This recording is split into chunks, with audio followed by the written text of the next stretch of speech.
One of the most important lessons I've learned through this journey is this.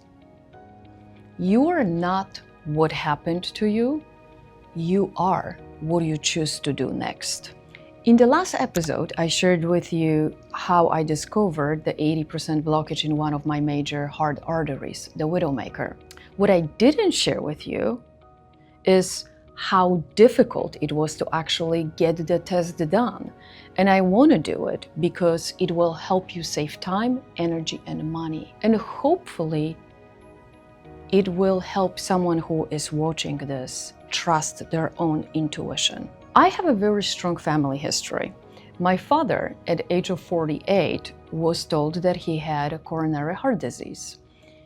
At the age of 60, he had quadruple bypass. I remember like it happened yesterday because I took him from a hospital back home and I took picture of his scars. And I remember saying to myself, that will not happen to me. So when I had my blood work done and my cholesterol came elevated, I didn't like that. And I raised my concern to the nurse practitioner I was seeing. She technically reassured me, you're fine, just change your diet. Without going into depth, into details, I said, my diet is clean. She goes, just limit fried food, limit milk, dairy, and sugar. And I said, I already do that. So something didn't feel right. And I feel many of us experience this. When our body starts to whisper before it screams, and it's only us if we can actually listen and take the extra step, ask further questions, and maybe push for answers. That's what I did. She didn't like it because I asked for CTA scan, which is a test with contrast to really see what's going on inside the artery, so you can see a buildup of a soft plaque, not just calcium. And I ask for all inflammatory markers, not the typical. I ask for homeocysteine. So why wouldn't I test that knowing that my father had a coronary heart disease at the age of 48 and quadruple bypass at the age of 60. And she knew that. She actually said to me, I don't even know what homeocysteine is. I said, that's okay, I do. She said, I don't even know what I would do with it if it is high. I said, that's okay, I will know what to do. I know, it sounds ridiculous, but that's my honest experience. In order to actually get those tests done, I had to change my insurance because she really refused.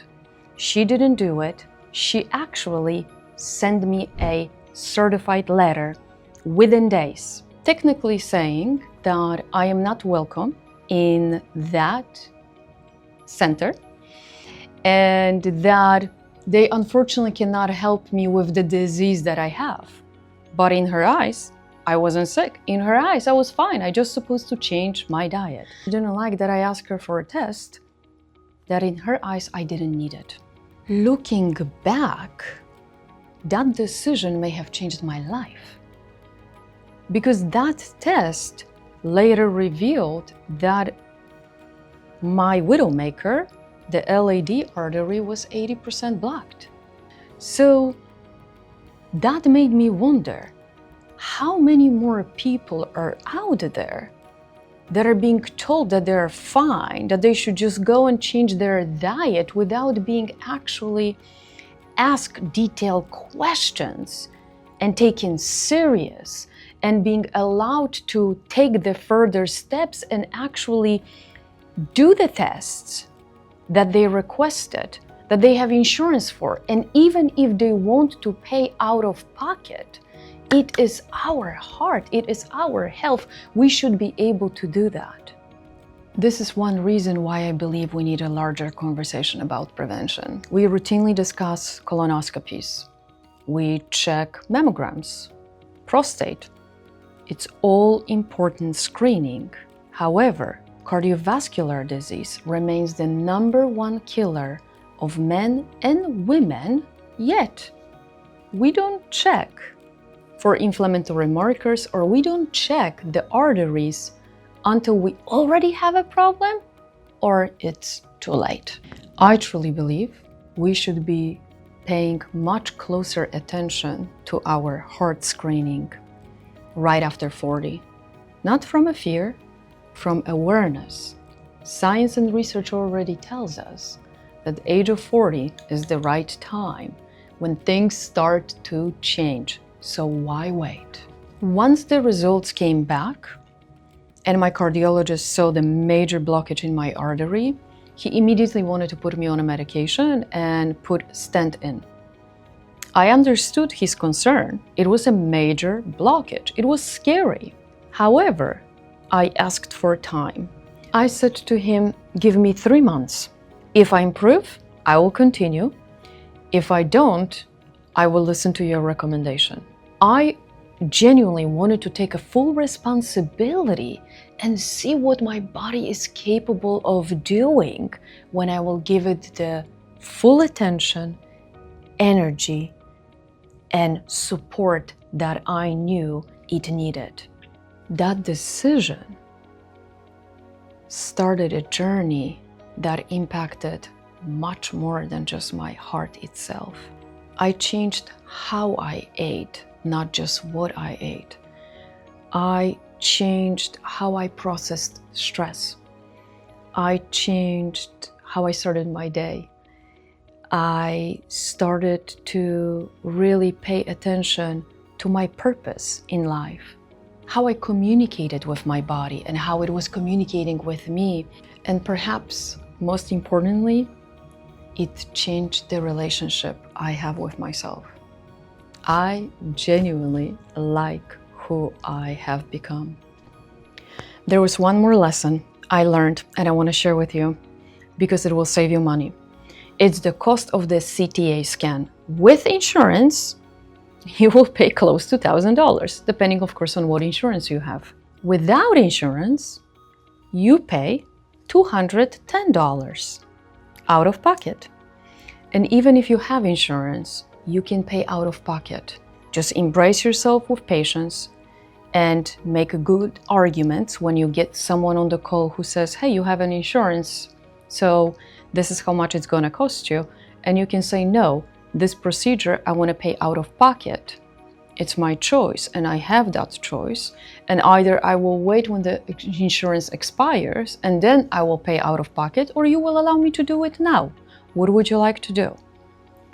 I did pay out of pocket, and I believe you can too, and save yourself some money because the system is already broken and we know this. That experience taught me that when it comes to our health, we need to become informed advocates for ourselves. Ask questions. Investigate your options. Understand cost and the reasons behind them. Don't simply assume that the system is always designed to make things easier and better for you, because clearly it is not. My story looks completely different than it did back then. After the initial 3 months, my numbers, my cholesterol levels, the total and bad went really down.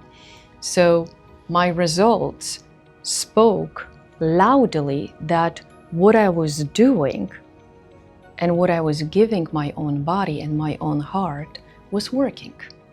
And in the next episode, I will share what happened after the next 3 months, because I changed one thing, only one thing, because I was trying to see what's working, what's not working.